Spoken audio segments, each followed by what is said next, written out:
Jake Rasmussen here, hanging out with the doctor, the legend, the Jody Dean of youth ministry. So You should start like a show, the Jody Dean of youth ministry. there's already a radio personality with the name Jody Dean in the Is there really? Dallas-Fort Worth area, so it's kind of hard to be. So then you look like sloppy seconds Yeah, at that moment. yeah, I get it. I yeah. get it. But so seriously, Jody, tell us a little bit about you. I mean, I could go into backstory. You're a professor, youth ministry background, dad, son, baseball, pro player. One of these 5 things was a lie. So Well, in life, I got to serve in youth ministry, loved it, loved the local church. I love seeing a student get it and their faith come alive and just grow in that relationship. But I love my kids, I love my wife, and we've been on faculty these years, and it's fun to also pour into a generation of ministers that are going to do it in the church and hopefully better because they've integrated academics and ministry together to be more equipped.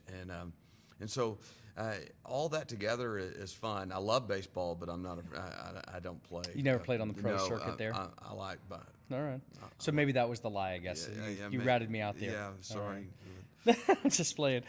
So we're here. I mean, where our paths ultimately cross. Not only have we been in the same room multiple times, because you are equipping youth workers to become better trained and equipped to live out their calling. And so we will be next to each other at different shows. We're here at Conclave 2019 in Chattanooga, Tennessee, with a bunch of youth workers that are passionate and hungry for God's word and for training. And so that's what I'm assuming you're doing here is connecting with them and helping equip them and say, hey, Norlands has something here for you, potentially to further your calling, your training and your calling. Right. But protect. And here we don't do a lot of like pitches saying like, hey, buy Protect. You can, because it just went on sale on the website yesterday. But tell me just a little bit of the backstory of what God did in you, and then a little bit of Dr. Jackson as well, because I know he added a little bit of flair into this. Sure.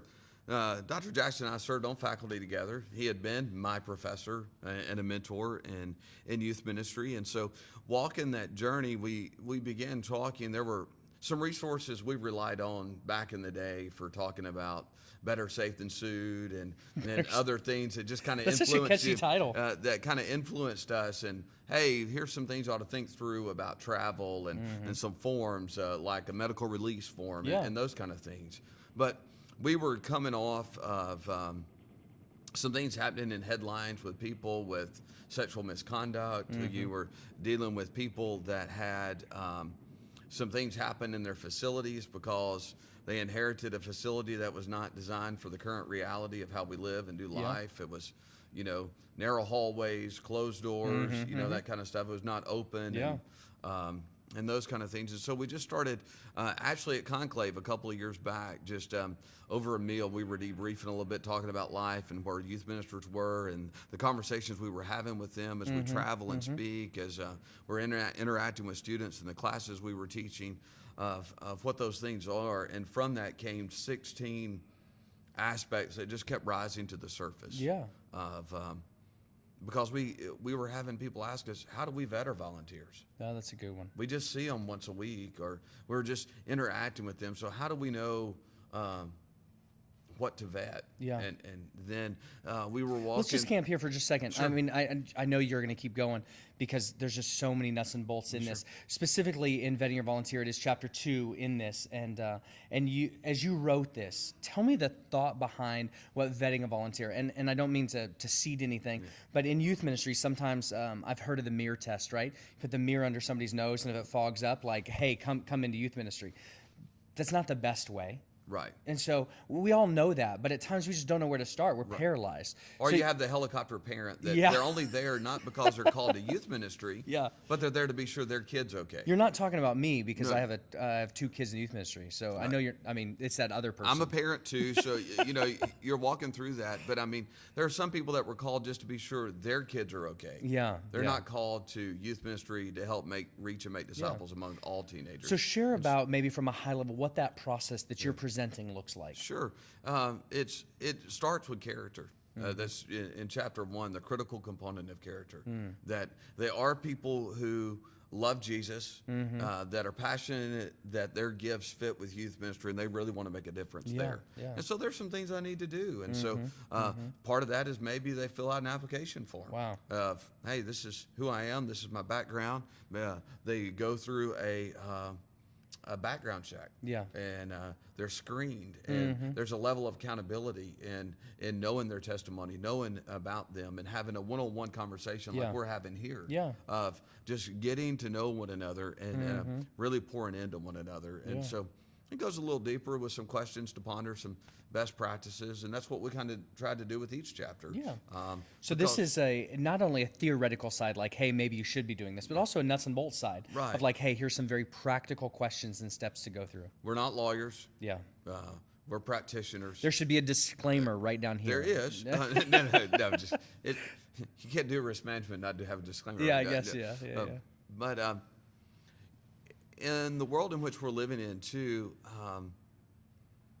it amazed me just going to public schools. Okay. As a chaplain to the football team, or having lunch with students, and the different ways we do life with teenagers. And it's like, I always have to sign in. Yeah. I always have to get a badge. Yeah.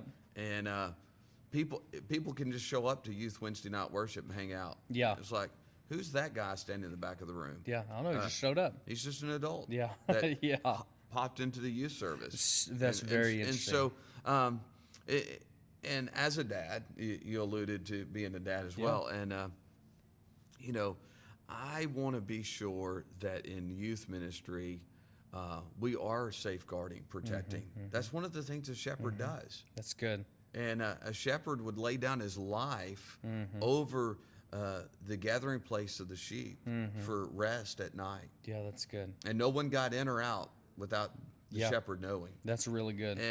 And so one aspect, I believe it's a biblical aspect for us to actually provide protection to our youth ministry from internal threats of whether it's a volunteer or, I mean, we even deal with bullying and online obnoxiousness because there can be threats among teenagers. Yeah. Teenagers can be mean to one another. Yeah.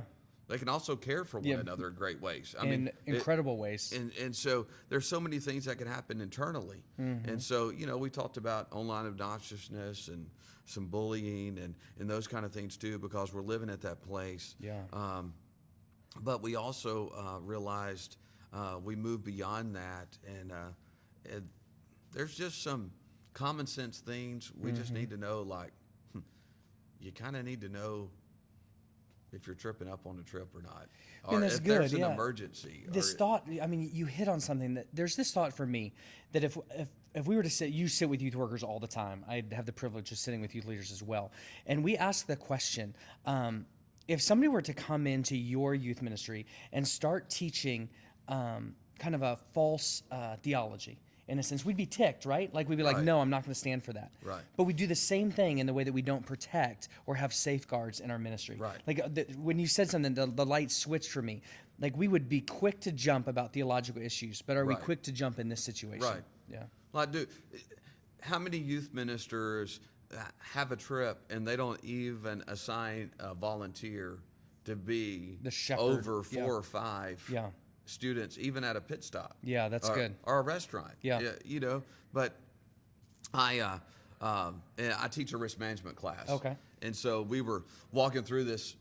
I said, let me give you an example. I grew up in Alabama, so tornado warnings were just happened. Dime right? a dozen. Yeah. And so I said, on Wednesday night, tornado hits your building, and you've not been keeping up with the kids. Yeah. So tornado hits, you come out of it, and the dust clears, and the search and rescue team goes, so how many teenagers were in the youth building? That's good. We averaged 40. Yeah. I said, so on search and rescue, is it 39 or is it 41? Yeah. That's good. So there's many times in youth ministry to where we went with average. Yeah. When we got to be detailed. That's good. And sometimes, hey, we want the worship service to go so well. Yeah. Some of those details just kind of get lost. Yeah, that's really good, Joey. But we live in a culture to where those details can't get lost anymore. I'm with you. And so the book was just the heartbeat behind it was just raising the awareness of, hey, we do need to protect. it is a biblical principle. Yeah. It's a shepherding principle. Yeah. And these are 16 things that we just think rise to the surface. That's so good. To start a conversation in your staff meeting, start a conversation with your volunteers, and if nothing else, just as you are looking to be a better youth minister, a better youth volunteer, these are some things I could naturally do. Gosh, that's so good. So good. Man, I would encourage you. I mean, if you pick up Protect or not, that's great. A lot of you are in Youth Pastors Only, our Facebook group. If you're not, please join it. Just search Youth Pastors Only online. Some of these things are just so good. Vetting volunteers, social media policies, mandatory reporting, facility and trips concern. Is these kind of things, I think it's super timely. If you were to stand up in front of your church, say at a business meeting, and say, our youth ministry does these 10 things or these 3 things, the credibility that you have as a youth leader goes up exponentially. So Jody and Alan have done an amazing job creating this resource to put in your hands so that you can look like an all-star, but also so that you can do the biblical principle of shepherding and protecting, not only on the theological side of what we do, but also on the practical protection side of what we do. So pick it up.